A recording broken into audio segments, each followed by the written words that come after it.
দুর্ভিক্ষ তো আসেই, দেশের মানুষ সব মরবে, দেশের মানুষ অশান্তিতে থাকবে, এমন একটা অশান্তির পরিবেশ দেশে সৃষ্টি করা হয়েছে।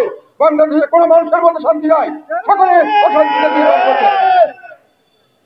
এখন আমি সেই জন্য একদিন বলেছিলাম যে আমরা একজন নোবেল শান্তি স্থাপনের জন্য নোবেল প্রাইজ পাওয়া একজনকে এখানে আনা হয়েছিল, উনি এখানে কাজ করছেন, উনি সর্বোচ্চ হয়েছেন, সবাই অনেক আশা নিয়ে বসে আছে, কিন্তু সবাইকে হতাশ করে উনি এখন দেশকে যেভাবে অশান্তির দিকে নিয়ে যাচ্ছেন, আমার কাছে অনেক সময় মনে হয় অশান্তির জন্য যদি কোনো নোবেল প্রাইজ বা এই ধরনের কোনো প্রাইজ থাকে, সেটার জন্য বর্তমান তত্ত্বাবধায়ক সরকার এবং তাদের প্রধান এটার জন্য এখন এত কম্পিটিশন করতে চাচ্ছেন বা কম্পিটিশন করার উপযুক্ত হয়ে দাঁড়িয়েছেন। দেশ এখন এই পরিস্থিতি চলছে।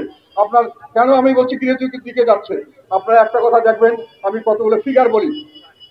দুটো নির্বাচন, একটা হলো অষ্টম নির্বাচন, একটা হলো নবম, এই দুটি নির্বাচন দেশে বিদেশে গ্রহণযোগ্য হচ্ছে। একটা হলো 2001 সালে, একটা হলো 2008 সালে। 2001 সালে বিএনপি এবং জামাত ল্যান্ডস্লাইড ভিত্তি পেয়েছিল এবং আমরা আমরা আলাদা করেছিলাম, আওয়ামী লীগ আলাদা করেছিল। আর 2008 সালে আওয়ামী লীগ সহ মহাজোট করে আমরা করেছিলাম এবং সেখানে বিএনপি জামাত জোট ছিল, সেখানে আওয়ামী লীগ ল্যান্ডস্লাইড ভিত্তি পেয়েছে। এই নির্বাচনগুলি সম্পর্কে কারো কোনো সন্দেহ, কোনো অবকাশ নেই।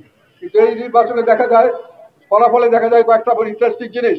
একটা হলো আওয়ামী লীগ, বিএনপি, জাতীয় পার্টি আর আমাদের জামাত ছাড়া বাকি শুধুমাত্র 3% ভোট থেকে, আর 3% থেকে 3% হলো ইন্ডিপেন্ডেন্ট, মানে এই বাকি যে 50 দল 100 দল সবের ভোট সংখ্যা হলো 3%।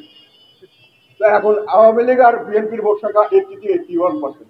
আর যেটা সবচেয়ে লাস্ট ইলেকশনের কথা বললাম, সেই ইলেকশনে যেটাতে সবচেয়ে ভালো করেছে 2001 সালে বিএনপি এবং জামাত জোট, তারা পেয়েছে 45% ভোট। সেই সময় হেরে গেছে আওয়ামী লীগ, আর আমরা ছিলাম না আওয়ামী লীগের সঙ্গে, আমরা আর আওয়ামী লীগের ভোট যোগ করে হয় 47% ভোট।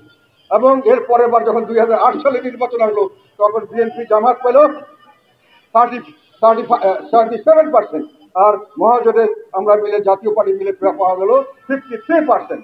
কাজেই যখন সবচেয়ে কম ভোট পেয়েছে আওয়ামী লীগ এবং জাতীয় পার্টি, তখনও জাতীয় পার্টি 47% ভোট পেয়েছে, তখনও বিএনপি আর জামাত পেয়েছে মাত্র 45%।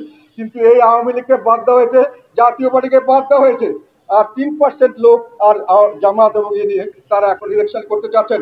তারা এই ইলেকশন করতে গেলে কি হবে? ইলেকশন করতে গেলে এটা কোনো ইলেকশন হবে না।